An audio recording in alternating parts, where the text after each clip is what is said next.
Bueno, una nueva emisión del programa Renacimiento Nacional. Como siempre nosotros tratamos de trabajar sobre los temas que realmente importan, sobre los temas nacionales. Pero hoy voy a hacer un comentario que me parece que es pertinente para desentrañar en profundidad cómo opera el régimen colonial sobre la Argentina y sobre nuestros países. Hace unos días falleció el expresidente de Uruguay, José Mujica. Desde luego, como hombres de bien, como cristianos, decimos que en paz descanse. Pero hay una operatoria del régimen, que es la siguiente: levantar a Mujica como si fuera algo así, como el prócer de los pueblos, como el prócer de la paz, como el humanista.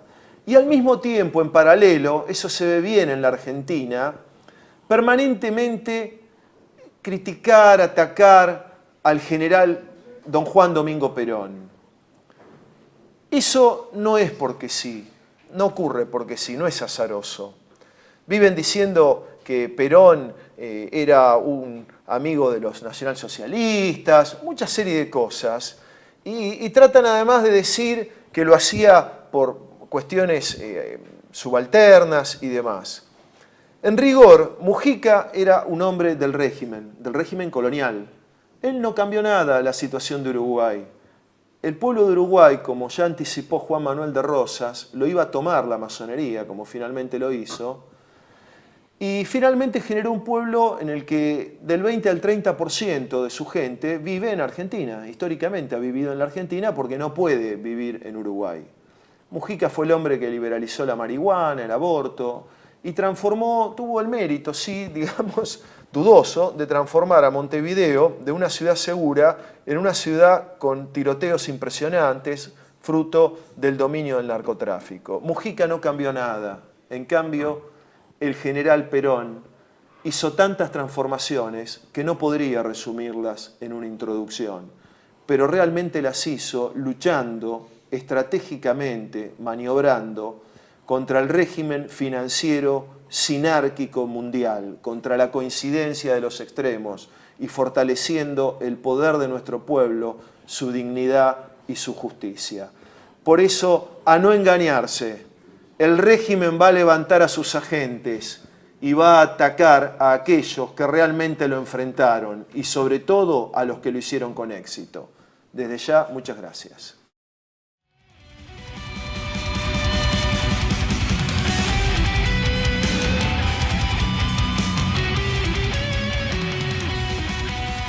Bueno, buenas tardes. Iniciamos en Renacimiento Nacional una nueva modalidad que consiste en emitir pequeños micros a cargo de compañeros que se han especializado en alguna materia. En este caso comenzamos con el doctor Mariano Quina. Este compañero se ha especializado en todo lo que es referente a la doctrina nacional. Nos interesa que él exponga sus conocimientos y le pedimos a los escuchadores, a los televidentes, de que nos formulen todas las preguntas al correo que figura al pie de página. Bueno, lo dejamos entonces con Mariano. Bueno, gracias Hugo por la presentación. Espero que sea de utilidad para todos los compañeros y compañeras que ven el programa. Como decíamos, lo que vamos a tratar de hacer en estos micros es una especie de glosario con los conceptos fundamentales de lo que se denomina comúnmente doctrina justicialista o doctrina nacional justicialista. Palabras que están muy en boga en la militancia, en la opinión pública, pero que muchas veces no se reflexiona sobre su contenido y su significado final. Por eso lo que tratamos de hacer con un conjunto de personas que integramos Renacimiento es darle forma y características propias para entender qué decimos cuando decimos doctrina, qué queremos decir cuando decimos justicialismo. Una primera etapa nos parece como para empezar a hablar un lenguaje común. En este sentido, vamos a empezar con la primera palabra que es doctrina. ¿Qué es doctrina? ¿De dónde surge? ¿Cuál es su génesis? Y si a esto le debemos sumar la otra palabra, nacional, una doctrina nacional. ¿Cómo se construye? ¿Cuáles son sus orígenes? De eso se va a tratar este primer micro, para luego ir desandando otros términos que nos parecen de importancia. Si te parece, Matías, podemos ir a la placa 1, donde, como una especie de pizarrón, estamos poniendo ahí los elementos fundamentales. A ver, cuando hablamos de doctrina nacional, estamos hablando de un producto, de un fruto, de un desarrollo histórico de siglos. De un desarrollo histórico de siglos que se da en un espacio y en un tiempo que se despliega determinado.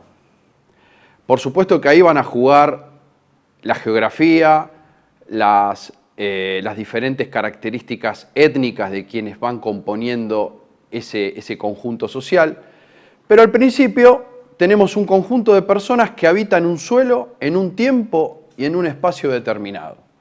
A medida que pasan los siglos, a medida que las centurias van forjando un rostro a esa comunidad, la comunidad en algún momento se va a dar su propia ley, ley en sentido mayúsculo, ¿no? Se va a dar sus propias normas, va a empezar a conformar un sentido de vida, una forma de ver el mundo, una forma de relacionarse con Dios y una forma de relacionarse con los demás. Esta triple dimensión situada es lo que podríamos denominar doctrina nacional. Es una forma de situarse en el mundo frente a otras naciones y lo que le va a dar sentido al desarrollo de la generación presente y de las generaciones futuras, mirando siempre en retrospectiva hacia las gestas comunes, los muertos comunes, los héroes comunes, ese pasado que de alguna manera nos hace hoy y nos proyecta al futuro. Ahí en esa pequeña diapositiva nos agarramos un poquito de lo que dice, le robamos con ternura un poquito a Fermín Chávez, cuando dice que el justicialismo se hace de abajo hacia arriba. ¿Qué significa de abajo hacia arriba? Quiere decir que es la propia comunidad, es la voz de esa comunidad la que se va a expresar en esa doctrina. ¿Cómo se construye esto? Primero, desde la realidad histórica. No puede negarse la realidad histórica de una nación desde su génesis hasta su despliegue. Esta doctrina, entonces, es una expresión real de esa... Yo ahí puse polis porque también esto está muy trabajado en el pensamiento helénico, principalmente en el pensamiento aristotélico, la idea de doctrina como voz de la polis, como expresión de la ciudad, como identidad política. Polis en el sentido de lo político, del conjunto, de lo social, ¿no es cierto? De los asuntos públicos y de los asuntos que atañen a ese Estado o a esa nación. Entonces decíamos que esta construcción se hace desde abajo.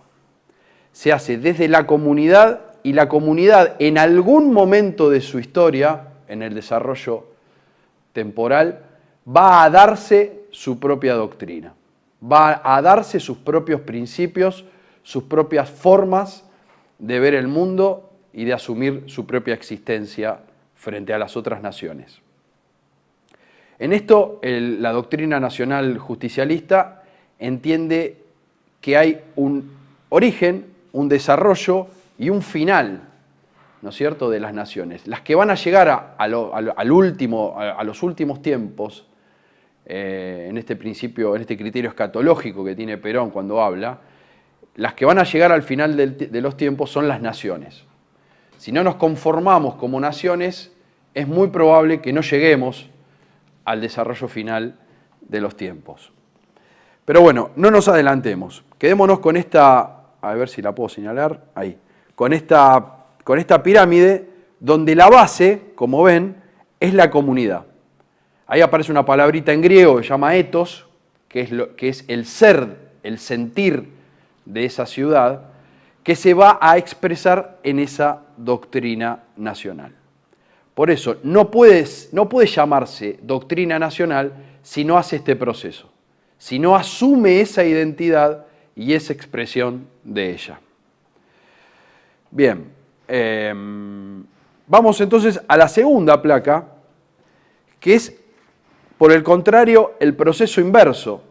Esto sucede cuando ciertas élites o ciertos sectores oligárquicos toman el poder y pretenden establecer e imponer doctrinas desde centros de poder, muchas veces ligados a poderes financieros mundiales o a poderes extranjeros.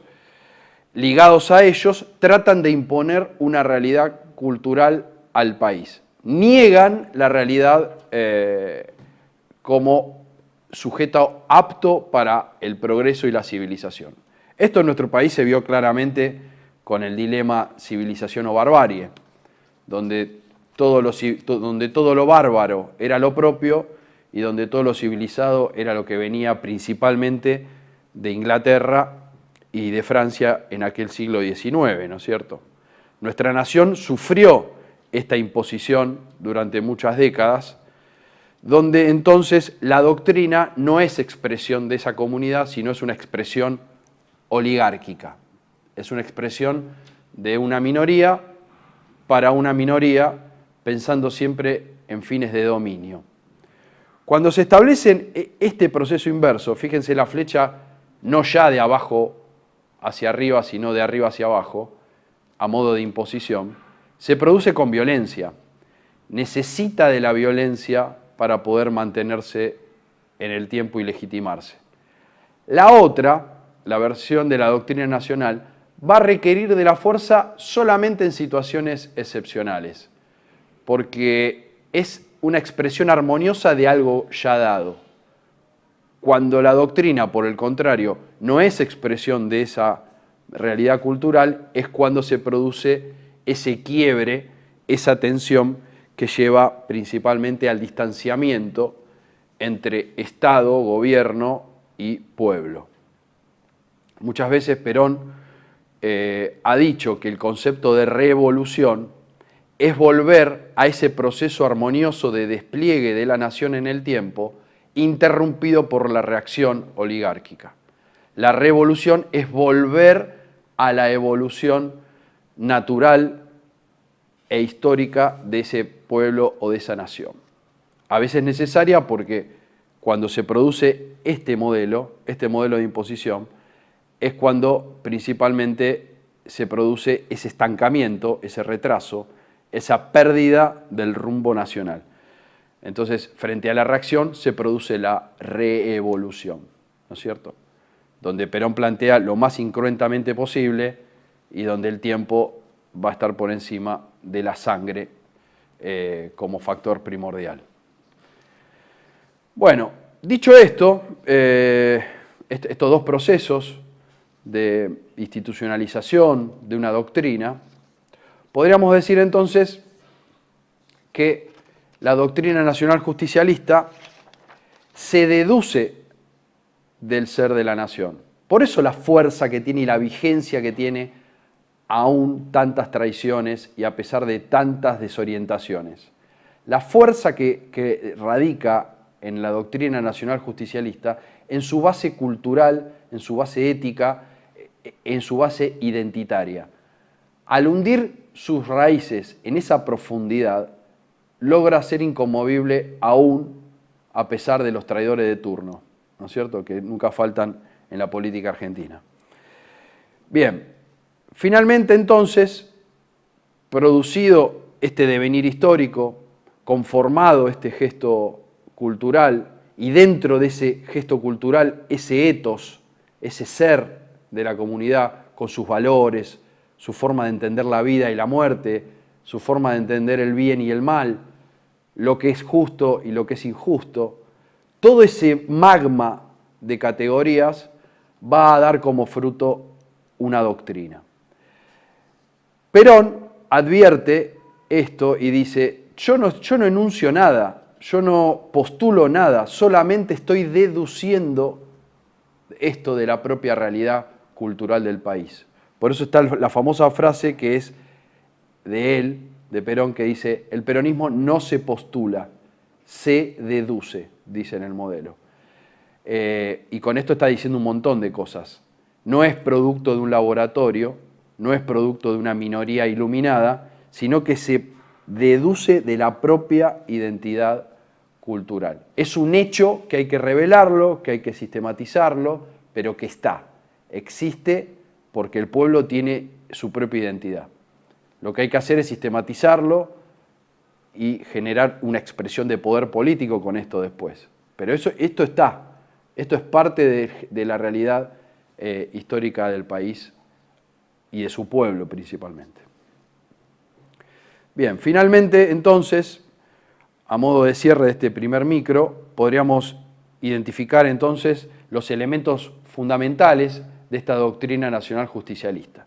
Muchos ya seguramente van a conocer lo que voy a poner acá a continuación, que es la placa 3, que es las famosas banderas, lo que se llaman las banderas del justicialismo, las banderas doctrinarias, que no son más ni menos que fines medios, fines instrumentales, ¿no es cierto? Tenemos la famosa tríada de independencia económica, soberanía política y justicia social, y a ellas se le agregan dos banderas más, que muchas veces en los cursos de doctrina, de capacitación política que se da, no se le da la misma relevancia, pero son 5 las banderas del justicialismo, porque se agregan 2 más, que son el nacionalismo cultural y la unidad continental. Estas últimas 2 banderas fueron sistematizadas en las últimas 2 décadas de vida de Juan Perón. Entonces, esto conforma 5 fines que se transforman en medios para lograr la finalidad última de todo el corpus doctrinario y de toda la praxis política del justicialismo, que son la felicidad del pueblo y la grandeza de la nación. Es decir, tanto la independencia económica, la soberanía política, la justicia social, el nacionalismo cultural y la unidad continental son instrumentos fundamentales para lograr estos fines últimos, que son la felicidad del pueblo y la grandeza de la nación. No hay nación grande sin un pueblo que se realice, y no hay un pueblo que se realice sin una nación soberana, tanto en sus fines como en sus medios. Bueno, por ahora dejamos hasta acá. Nos veremos en el próximo micro seguramente. Cualquier duda, como dijo Hugo, pueden mandar sus reflexiones o intervenciones al correo electrónico. Y bueno, y recuerden siempre la frase de Francisco, el Papa que se nos fue, que la patria es un don, pero la nación es una tarea que tenemos que hacer todos juntos día a día. Gracias.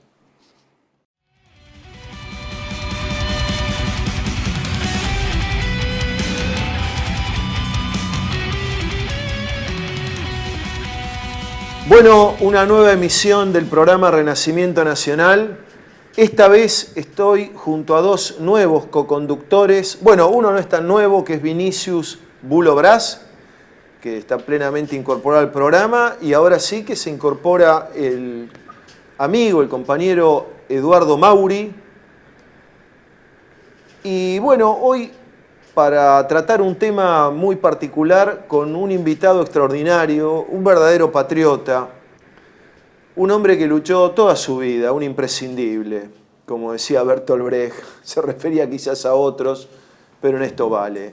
Nada menos que Héctor Juliano, el hombre que ha luchado durante buena parte de su vida adulta contra la usura y la estafa de la deuda externa argentina. Entre otras cosas, es autor de una monumental obra que es la historia de la deuda externa argentina en varios tomos.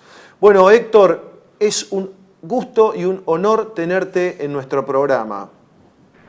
Bueno, recíprocamente un gusto mío por el reportaje. Me parecen exageradas las palabras de presentación, porque yo me considero un estudioso del tema de la deuda, pero te agradezco la invitación y saludo a los participantes del panel.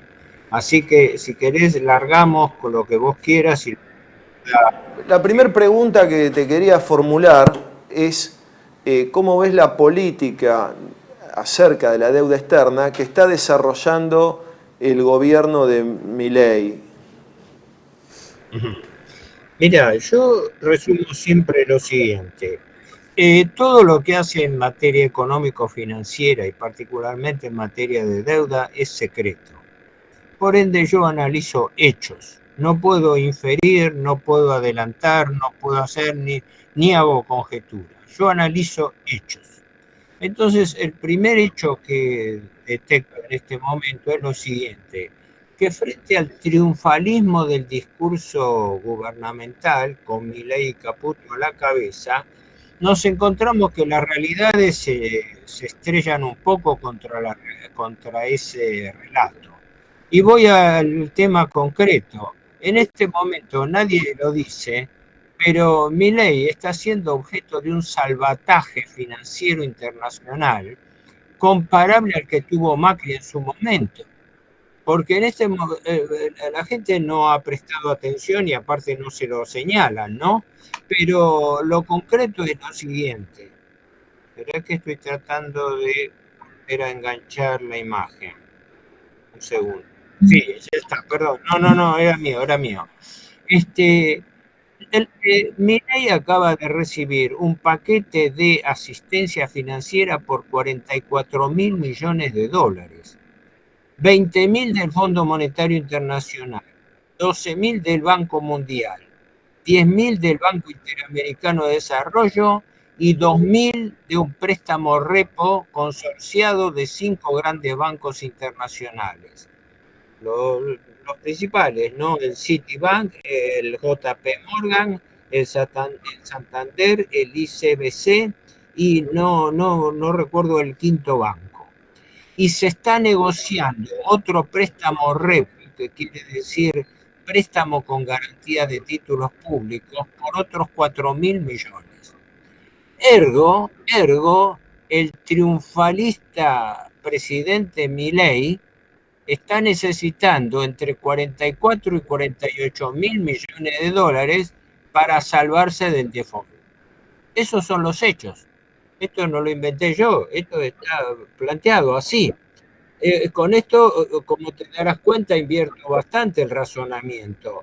No es que el gobierno está contando con la aprobación, el elogio, las lisonjas internacionales, sino con la ayuda.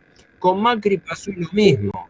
Macri estuvo gobernando los 2 primeros años y en los 2 primeros años aumentó la deuda pública en 83.000 millones de dólares entre el 2016 y 2017. Todo iba bien, todo iba viento en popa, él, de acuerdo a las expresiones, lo peor ha pasado, ahora ya estamos en camino de recuperación, etcétera. Todo, el 2-3 de mayo se presentó ante la Cámara de Televisión y en un discurso de 3 minutos dijo: señores, estamos en crisis y necesitamos un salvataje del Fondo Monetario Internacional por 57.000 millones de dólares. Punto. Acá lo traigo a colación porque resulta que Milei impuso un durísimo ajuste que todavía estamos pagando todos, ¿no? Durante 1 año y pico.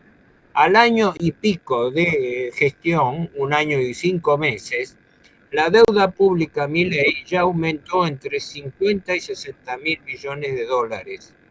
Y el gobierno se jacta de haber eliminado el déficit fiscal y tener una economía que, según el gobierno, no según los números estadísticos, se está recuperando. Perfecto, todo va bien. Entonces, ¿para qué diablos toma 44 o 48.000 millones de dólares para no caer en default? ¿Me explico? Hasta ahí mi razonamiento. Estos son hechos, nada más. Yo no hago juicio de valor. Yo lo único que digo es, si todo va bien, si el país se está encarrilando, si tenemos superávit fiscal, etcétera, ¿por qué entonces nos endeudamos por 44 o 48.000 millones de dólares? Me parece importante señalarlo. Un aspecto importante es que ese plan de ajuste con el cual se manejó Milei durante su año y medio, como sabemos, se hizo a costa de un durísimo plan económico que consistió básicamente en bajar los salarios reales de la gente, las jubilaciones, es decir, el sector pasivo, y los planes sociales, ¿no? Que fueron la base de su superávit fiscal. Concretamente, las remuneraciones, las jubilaciones y los planes sociales aumentaron menos que los precios, es decir, cayeron en términos reales. Para la gente, para la explicación general, para hacerlo apto para todo el público. El salario real es el salario nominal menos la inflación, descontada la inflación que te hace perder capacidad adquisitiva. Eso te da el salario de bolsillo. Bueno, los salarios, las jubilaciones, los planes sociales, toda la gente que tiene ingresos fijos perdió. En cambio, en contraprestación, todos los especuladores financieros que arbitran con el tipo de cambio y tasa de interés, el negocio del carry trade, la bicicleta financiera, esos ganaron.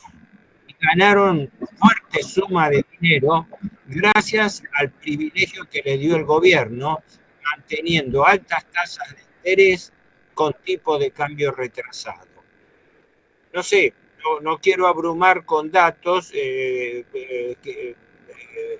quiero ser claro en este aspecto, pero este es el motivo por el cual yo veo una diferencia muy grande entre el discurso triunfalista de Milei y la realidad económico-financiera argentina. Punto, está a la vista.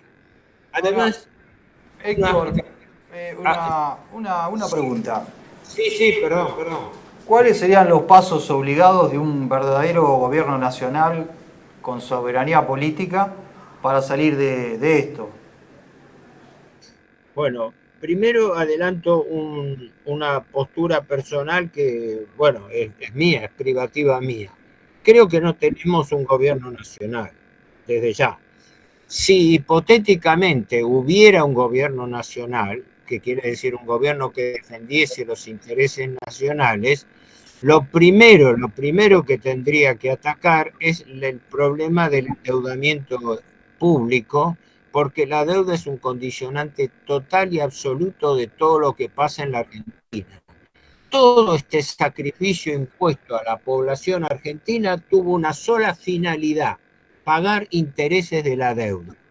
El año pasado, el gobierno, digo yo, obtuvo una victoria pírrica contra la inflación, porque qué viveza, logró tener superávit fiscal primario, es decir, sin contar intereses, por 10.4 billones de pesos. ¿Cómo lo consiguió? Bajando los sueldos, bajando las jubilaciones, bajando los planes sociales, dejando que los precios se remarquen discrecionalmente, provocando una mega devaluación que se trasladó a los precios, provocando un tarifazo y suspendiendo obras públicas. Más de 2.000 obras públicas suspendidas. Gracias a ese esfuerzo impuesto a la población argentina, el gobierno logró jactarse de que tuvo un superávit de 10.4 billones de pesos. Caramba, tuvimos un éxito. Pero ¿a qué se dedicaron esos 10 billones 400? A pagar intereses de la deuda pública. La Argentina en este momento tiene una deuda oficial, estoy hablando siempre de datos tomados del Ministerio de Economía. En este momento la deuda pública argentina es de unos 485 mil millones de dólares.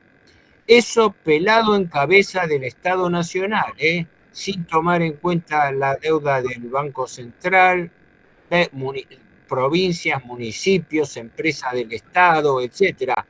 Pelado en cabeza del Estado Nacional, como se toma la estadística de la deuda. La deuda heredó del gobierno Fernández era de unos 438.000 y ahora está en 485. Pero se están produciendo fuertes incrementos. El Fondo Monetario le acaba de desembolsar 20.000 millones, de los cuales la mayor parte es para pagarle deuda al propio Fondo Monetario Internacional.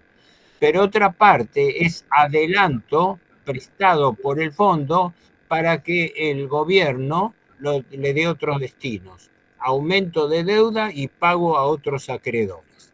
Así que cuánto está aumentando la deuda no lo sabemos, pero el gobierno ha contraído formalmente 44.000 millones de dólares más de deuda en las últimas semanas. Y fíjense ustedes que el gobierno, los economistas del establishment y todos los medios de comunicación a esto le dedican limitados comentarios, ¿verdad? Pero nadie está diciendo que la deuda está subiendo y que si el gobierno no recibía ayuda extraordinaria, como lo recibió Macri en el 2018, entraba en default. Así que el nivel de resultados del gobierno difiere muchísimo de la versión que está tratando de vender. Lo que pasa es que como todo gobierno sostenido desde el extranjero y por intereses del capital financiero internacional, se supone que nadie mata a la gallina de los huevos de oro. Y mientras el sector financiero está ganando plata gracias a esta política, no le van a mover el piso a Milei, porque no es un gobierno nacional, es un gobierno que ejecuta políticas que están dictadas por los sectores. ¿Se escucha? Porque acá se... bueno, porque Estaba acá próximo a hacerle una pregunta, de hecho. se corre la pantalla, perdón.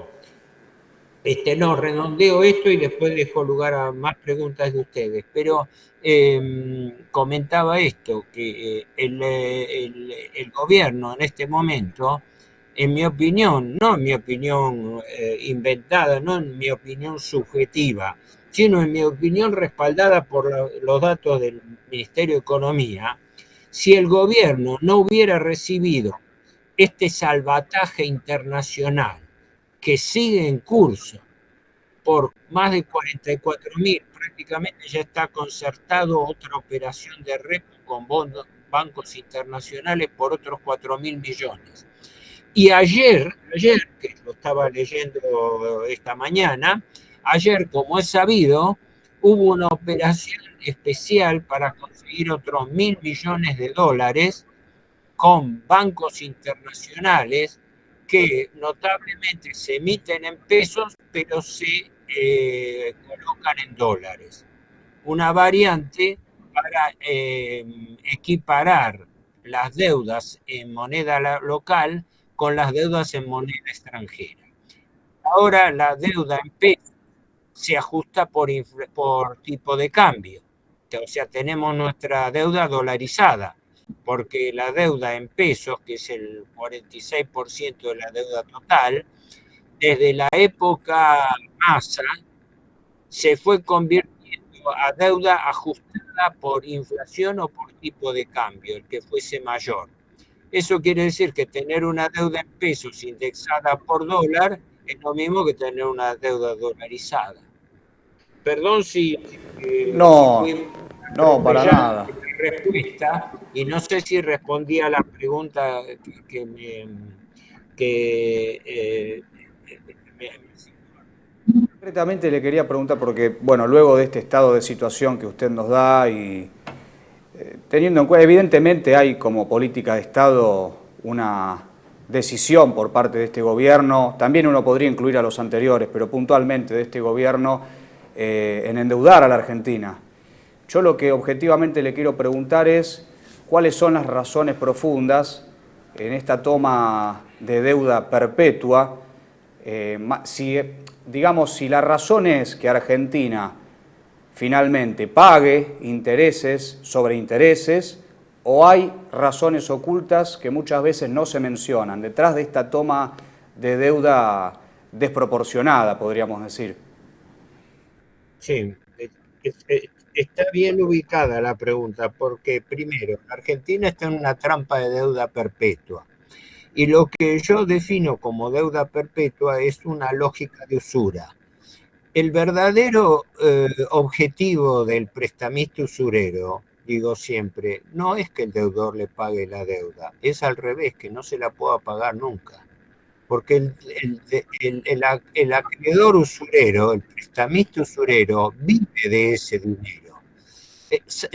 Dicho por los propios exponentes del sistema financiero internacional, ¿no? Dicho en las conferencias internacionales, el principal problema del sistema financiero internacional es el exceso de capitales, el exceso de liquidez. Quiere decir que cada vez hay más plata en el mundo, plata financiera, y esa plata se coloca en deuda pública de los países. Los países no se endeudan porque quieren o porque lo necesitan. Los países se endeudan porque los obligan con una determinada cuota de endeudamiento. Nosotros estamos bajo un absurdo que el profesor Walter Beberage Allende, que falleció hace muchos años, yo era amigo de él, lo visitaba, y me lo comentaba muchas veces. Dice, Juliano, dice, esto es una cosa elemental. Entre emitir moneda y emitir deuda, el Estado siempre, por definición, le va a convenir emitir moneda, porque por la moneda que emite no paga interés y no condiciona su política económico-financiera, mientras que en cambio con la deuda sí. ¿Y cuál es la premisa seguida durante la política de endeudamiento de todos los gobiernos durante más de 50 años? En la época contemporánea, desde 1976 con Martínez Dios hasta hoy, hasta la fecha, con variaciones de tono, con distintas modalidades, gobierno militar, gobierno radical, gobierno menemista, gobierno kirchnerista, como queramos decirle, pero todos se han lamentado de la deuda heredada, pero todos la han aumentado, y la han aumentado con el mismo mecanismo. No se paga un centavo de capital, hasta el último centavo de vencimiento se renueva retirando bono viejo y entregando bono nuevo, esto lo he explicado 1000 veces, pero eso sí, con tasas de interés cada vez peores. En este momento la tasa de interés promedio ponderada de la Argentina es prácticamente de un 8%. Y muchos títulos argentinos están pagando más del 9%. Eso significa que la Argentina se está endeudando hoy en más del doble de la tasa internacional. Y todo el esfuerzo de ajuste que hizo y hace el gobierno es para pagar intereses de la deuda. Por eso les citaba los números oficiales. Esta planilla que tengo acá es la planilla del resultado del boletín fiscal del año 2024, donde lo muestra, dice claramente, sobre 10 billones y pico que se obtuvo exitosamente de superávit fiscal a costa de bajarle el sueldo a la gente, a los jubilados, etcétera. ¿A qué se dedicó?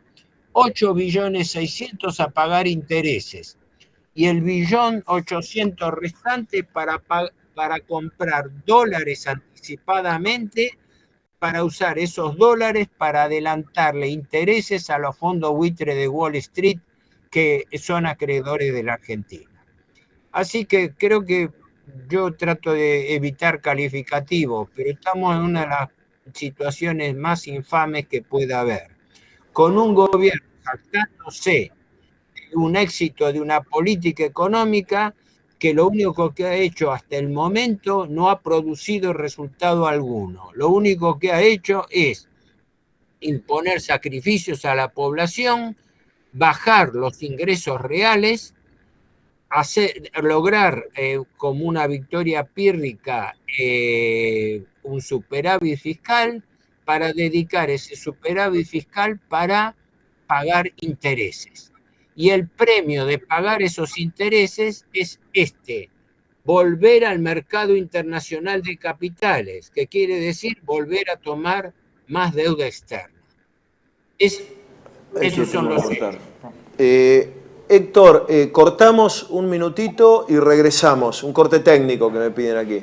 Residencia como en casa es un hogar para adultos mayores habilitado en la ciudad de Buenos Aires, cuyo objetivo es la atención y cuidado de pacientes de la tercera edad. Años de experiencia nos respaldan. Trabajamos con dedicación para cuidar a nuestros abuelos y así ofrecerles la felicidad y comodidad que ellos merecen. Estamos en el barrio Villa Real, pasaje Francisco Bauzá, 2372, casi esquina Tinogasta. Comunicarse al teléfono 11 50 35 15 25. Residencia para adultos mayores, siempre contigo. Los esperamos.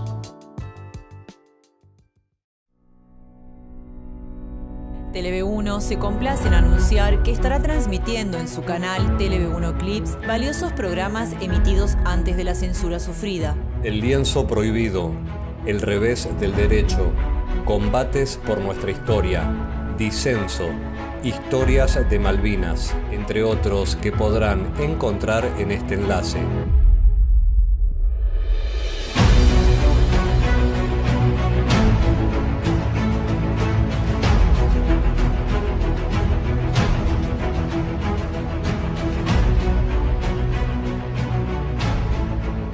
Agradecemos su aprovechamiento y difusión.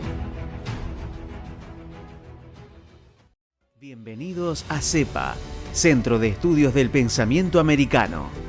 Nuevo sitio web de cursos de formación en política, filosofía, historia, literatura, geopolítica, religión, psicología y más.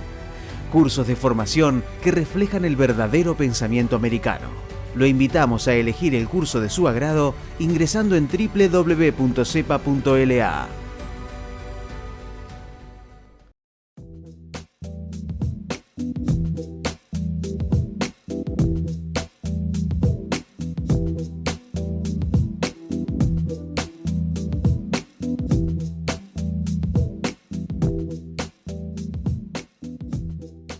Decir siempre la verdad primero tiene un precio. Dependemos de tu ayuda. Tele-V1, toda la verdad primero.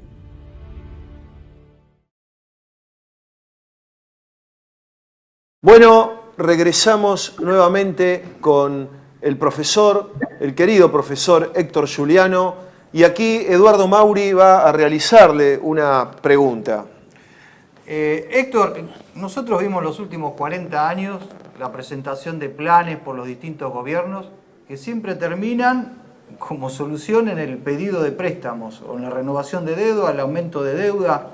Esa parecería ser la lógica de los últimos 40 años. Naturalmente uno puede pensar recurrir a la antítesis de eso como lógica de solución. Una cesación de pagos, un barajar y dar de nuevo de un gobierno verdaderamente nacional sería la solución, porque al haber liquidez internacional, en tal caso tendríamos respaldo de otros lugares para una política verdaderamente nacional de desarrollo industrial, tecnológico y recuperación de soberanía, ¿no? Sí, mirá, un ejemplo, ahora contesto tu pregunta, pero un ejemplo a mano es el siguiente. La Argentina está en condiciones, hipotéticamente, de conseguir créditos y créditos productivos más baratos de los países del BRICS, empezando por China. Y sin embargo, lo primero que ha hecho este gobierno, por su adscripción servil a la política de Estados Unidos e Israel, fue suspender en todo lo posible las relaciones económico-financieras con China, que es principal socio comercial junto con el Brasil. Así que las cosas que no se hacen porque se desconocen, se hacen porque se imponen. Si hubiera un gobierno nacional que defendiese los intereses propios, los intereses del país, la cosa sería diferente. Ahora, en cuanto a alternativas, la Argentina, bajo gobiernos como el actual, no veo que tenga ninguna otra alternativa sino la servidumbre. El general Perón tiene tiene una serie de discursos pero en uno de ellos, que se repite muchas veces, advertía antes del año 2000, tengan cuidado porque ahora los intereses multinacionales vienen por nuestros recursos naturales. Y fíjense ustedes que solamente en un año de gestión Milei, lo que más se aceleró fue la internacionalización de la economía primaria argentina. Una combinación bastante jorobada para la autarquía económica de la Argentina, que la Argentina es un país que tiene condiciones como para tener una economía autosuficiente.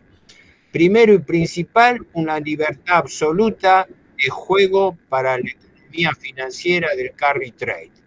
Negocio financiero, un país con recesión económica, con pérdida de todos los sectores productivos y de ingresos, pero con récord de ganancia para el sector financiero. No hay ninguna duda de que acá hay ganadores y hay perdedores, ¿verdad? Es decir, acá todos los sectores de la economía productiva, salvo algunos sectores específicos, han perdido con un esquema de recesión económica y caída del consumo, pero el sector financiero, especulativo, bancario, ha ganado. Y sigue ganándolo a través del carry trade. ¿Por qué? Porque el gobierno mantiene artificialmente un atraso cambiario con tasas de interés que en la Argentina siguen siendo las más altas del mundo. La Argentina tiene un piso de tasa de interés del 29% de tasa de política monetaria, pero paga por sus bonos, según el tipo de bonos, hay como 200 bonos, ¿no? Pero paga tasas que van arriba del 45, 47 y 50% anual. Eso no se gana en ningún país del mundo. Y para más, lo tiene con un dólar atrasado, con lo cual potencia la ganancia del carry trade. Porque gracias al atraso cambiario, los capitales que entran se convierten en pesos, se colocan en inversiones financieras, bolsa y sobre todo deuda pública, pueden retirarse en cualquier momento y se retiran con un dólar atrasado que le da más ganancia financiera que si el país hubiera devaluado.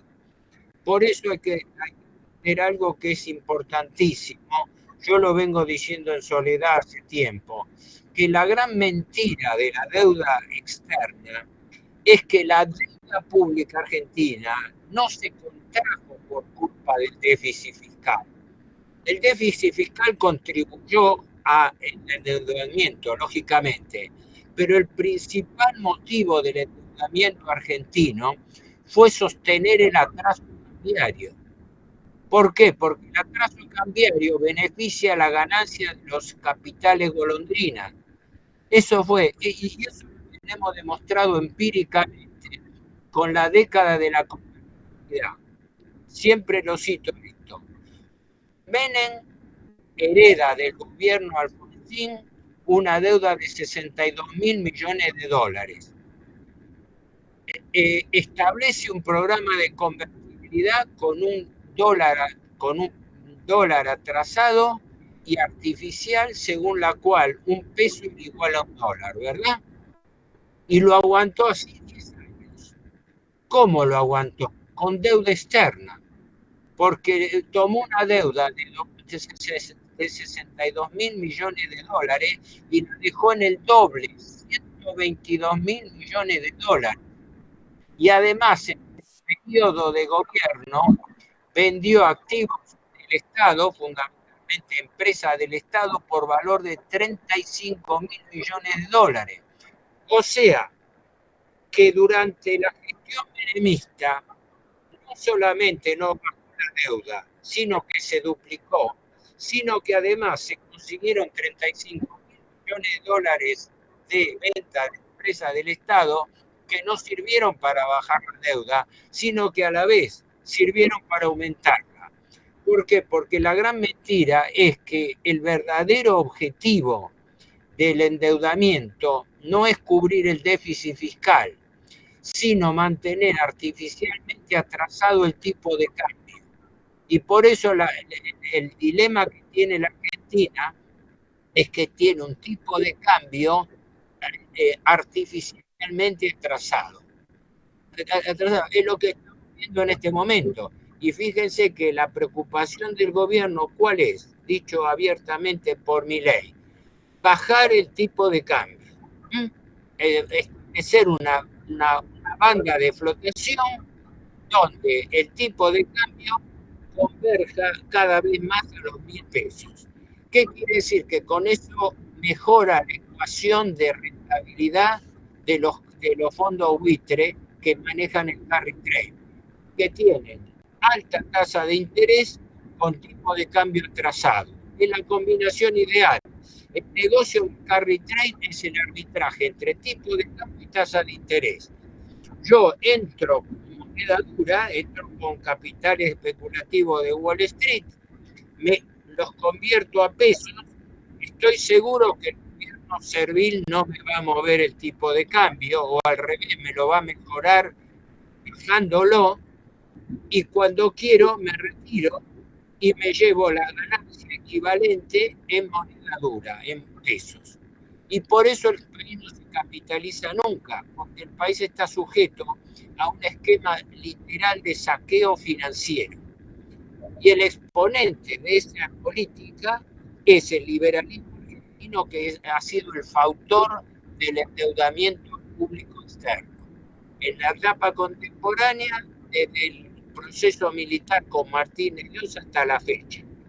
Y de eso no se salva tampoco la socialdemocracia kirchnerista, porque el kirchnerismo cacareó mucho con respecto al desendeudamiento, pero desde Néstor Kirchner hasta el segundo gobierno de Cristina Kirchner, la deuda aumentó en $100.000 millones.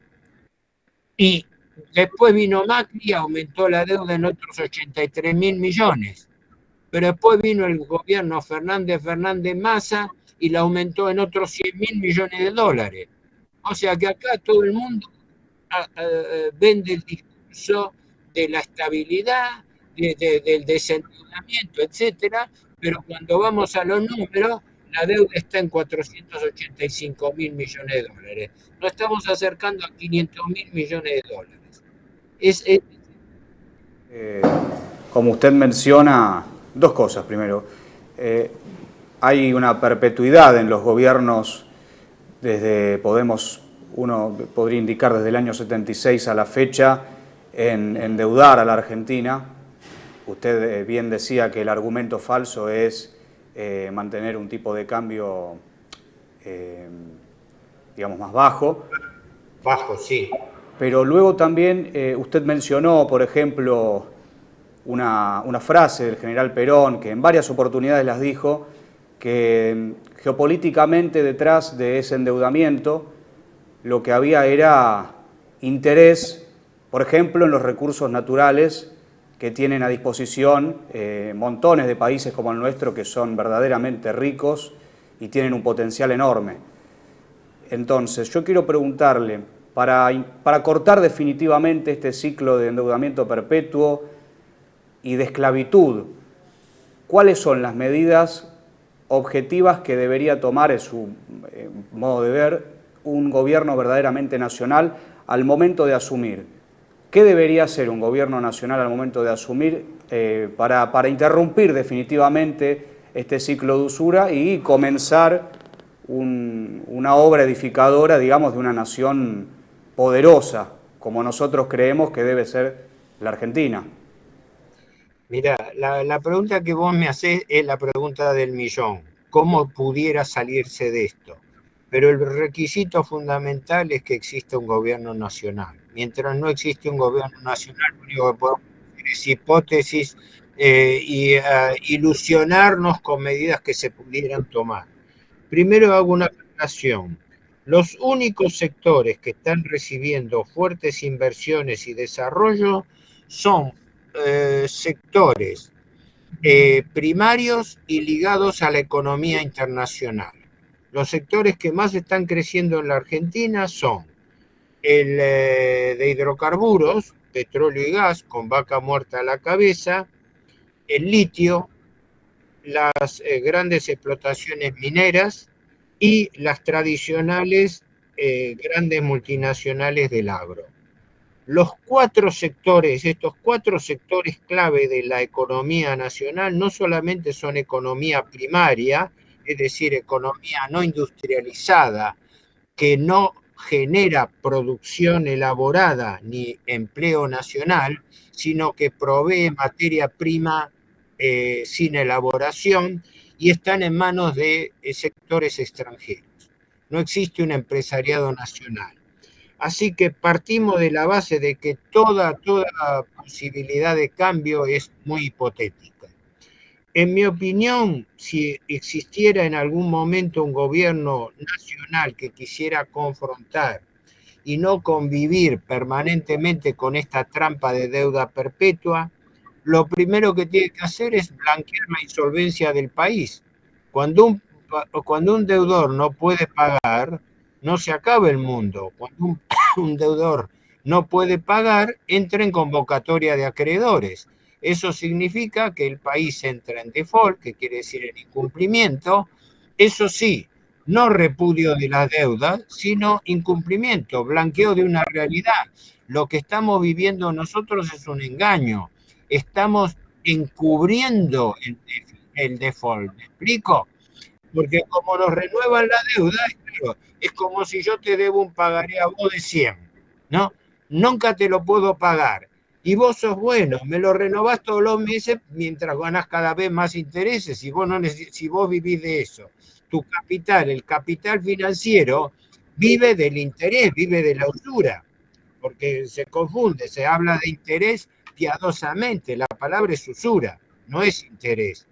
El interés es la tasa de usura. Pero dejando de lado eso, estamos frente a la trampa de que nuestros acreedores han armado el sistema para que el sistema permanentemente esté reciclándose sobre la base de refinanciar el capital y pagar cada vez más intereses para renovarlo. Si un gobierno quisiera romper esa cadena tan difícil, lo primero que tendría que hacer es, primero, blanquear la insolvencia y abrir inmediatamente negociaciones directas sobre replanteo y renegociación de la deuda, para que la deuda se pueda pagar en la medida en que el país tenga recursos para hacerlo. Es la vieja y única fórmula que existe: pagar en base a la capacidad de repago, pagar en base a los recursos. Porque ¿nacional en ese sentido, Héctor? Perdona que le interrumpa. Digo, si hay antecedentes internacionales que nos permitan, o nacionales o internacionales, digo, que nos permitan tomar una medida semejante. Pocos y algunos con malos resultados, por lo cual es un tema harto difícil en un momento en que el dinero manda en el mundo. Claro. Y por ende Argentina no puede hacer ninguna locura de desmarcarse así heroicamente, porque corre el riesgo de terminar mal, porque hay experiencias malas al respecto. Algunos países lo han intentado. El gobierno Correa en Ecuador logró refinanciar parte de su deuda, demostrando por auditoría la ilegalidad de gran parte de la deuda, mejor dicho, de toda la deuda del Plan Brady, cosa que la Argentina no hizo. La Argentina lo aceptó, mientras que el presidente Correa de Ecuador lo confrontó y logró medianos resultados porque no tenía capacidad de negociación. Y además los grandes países de Iberoamérica lo acompañaron, empezando por Argentina, que bajo el gobierno menemista primero no le dio apoyo a Ecuador en lo que pudiera haber sido una estrategia común también para la Argentina. Sería largo hablar de experiencias que se intentaron, ¿no? Hay experiencias históricas. La Argentina, digo yo, he hecho un trabajo hace muchos años al respecto, está encerrada en la misma lógica trampa del Tratado de Versalles que se impuso a Alemania después de la Primera Guerra Mundial. La tenaza entre una deuda impagable, que en ese momento eran las reparaciones de guerra que se le impusieron al Estado alemán, y el desarme militar. Esa es la tenaza. La deuda impagable combinada con el desarme militar. De tal manera que la capacidad de decisión del país queda reducida a cero. De acá que la Argentina pueda retomar un esquema de alternativa parecido es muy bajo. Pero sí podría ser la Argentina un segundo paso concurrente con el primero, que es que una vez que blanquea la insolvencia, no repudio, sino renegociación, pero renegociación en función de la verdadera capacidad de repago, porque si no estamos en el círculo vicioso, es que nos endeudamos con la ilusión de crecer, pero la deuda es el principal obstáculo del crecimiento, con lo cual quedamos en un círculo vicioso. Héctor, te quería hacer una pregunta, por mi parte la última, Sí. que es la siguiente, que le expliques a la gente, cosa que hemos charlado tantas veces, cómo influye la deuda externa en la vida de las familias, en la vida de los trabajadores, en la vida de los estudiantes, en la vida de todas las personas que habitan dignamente el suelo argentino. Mirá, es muy amplio el alcance de la pregunta como la posibilidad de respuesta, pero puedo decírtelo de esta manera. La deuda la estamos pagando todos. Lo que pasa que los gobiernos, los economistas del establishment y los medios de comunicación ocultan a la opinión pública porque lógicamente no hay que avivar giles, no hay que decirle las cosas como son, hay que vivir engañando a la población hablando de una supuesta recuperación. ¿Y cómo la pagamos? La pagamos en este momento con inflación.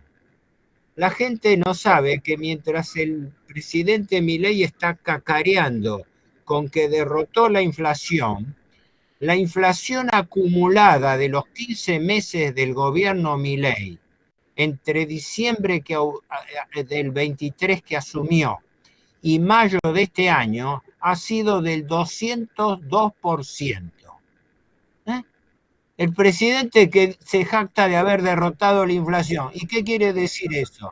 La inflación es el peor instrumento de redistribución de ingresos que tiene un país, porque eso significa que los que tienen ingresos fijos o productivos pierden y los que tienen ingresos especulativos o comerciales ganan. Y ese es el esquema dentro del cual se mueve. Entonces nosotros estamos pagando la deuda con la inflación de Milei, porque la inflación es el ritmo, el aumento acumulativo de los precios. Y fíjense ustedes que desde que aumentó Milei se produjo una salvaje remarcación de precios para formar colchones de precios las grandes empresas formadoras de precios de mercado. Se ha provocado una macro devaluación inicial del 118% que se trasladó a los precios. Y además se largó un tarifazo consistente en un peso de precios y tarifa de servicios públicos que lo seguimos pagando hasta ahora, porque la inflación es un proceso acumulativo. Yo primero llevo la inflación a un determinado nivel. Una vez que la tengo a ese determinado nivel del 202%, que es la inflación de Milei, y que nadie dice que Milei con su discurso antiinflacionario, pero se benefició de una inflación que él mismo provocó por más de 200%. En consecuencia, le estamos pagando a través de la inflación, a través de la política que dice que las remuneraciones tienen que crecer menos que los sueldos y menos que las remuneraciones. Lo está diciendo un gobierno que se jacta de no querer intervenir en la política general, resulta que no hace control de precios, pero hace control de salarios. Resulta que es un gobierno despótico que le fija a las paritarias un tope del 1%, cuando la inflación está en el 3%.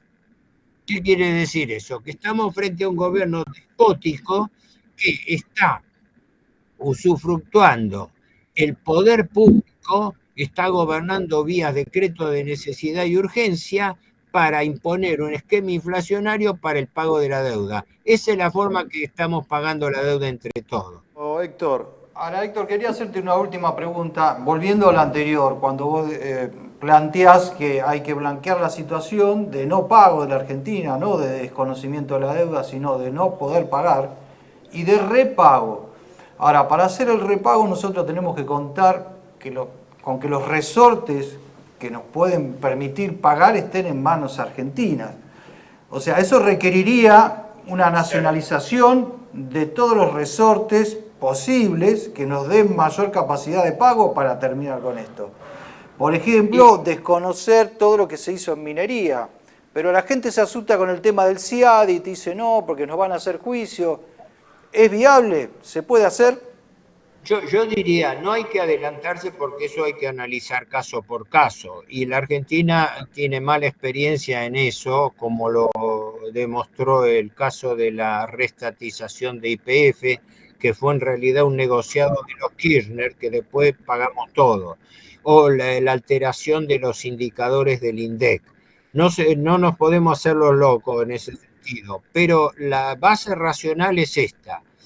Punto primero, blanqueo de la insolvencia. La Argentina no puede pagar y en lugar de estar reendeudándose en forma perpetua, establecer una fecha de corte por la cual suspende los pagos e inicia inmediatamente negociaciones de refinanciación de la deuda sobre la base de su real capacidad de repago. Ese es el primer punto. El segundo punto es hacer una auditoría y un censo de la deuda, porque no sabemos a quién debemos. Debemos 485 mil millones de dólares y el gobierno, de acuerdo con los acreedores, mantiene en secreto la titularidad de los tenedores de deuda. Esto es bastante grave, ¿verdad? Debes casi 500 mil millones de dólares y el gobierno te oculta saber a quién se lo debes. Hace licitaciones, hace 2 licitaciones por mes, quincenales, de un promedio de entre 6 y 8 billones de pesos por mes y no informa siquiera quiénes son los tenedores de esos bonos que venden o renuevan la deuda. Se mantiene en secreto la deuda que tiene el Poder Ejecutivo, que tiene el Banco Central e incluso el que tienen las provincias, que 10 de las provincias están fuertemente endeudadas necesitando el apoyo del gobierno nacional. No sé si con esto he tratado un poco desordenadamente de responder a las preguntas de ustedes. Perfecto, Héctor. Nosotros ya estamos con el tiempo justo. Si te queda un minuto para decir algo, encantado. Mira, simplemente esto. Lo que estamos viviendo para mí es un montaje, una gran ficción. La situación es mucho más grave que la que parece. El gobierno Milei para mí ha fracasado y pueden cubrir su fracaso con este nuevo salvataje. Pero es un salvataje, como le pasó a Macri. Macri pudo completar su mandato. La deuda todavía la estamos renegociando y volviendo a renegociar y la vamos a seguir renegociando. Hasta ahí lo que te puedo decir en 2 palabras. Lamento tener la capacidad. Quédate tranquilo que en otra oportunidad vamos a volver a consultar y a tenerte en el estudio cuando el clima así lo permita. Desde ya, muchísimas gracias, Héctor. Espero haber sido claro y no marear a la gente. Súper claro. Te enviamos un gran saludo y nos estamos viendo. Un fuerte abrazo. Gracias, Héctor. Muchísimas gracias. Gracias por la entrevista. Suerte. No, por favor.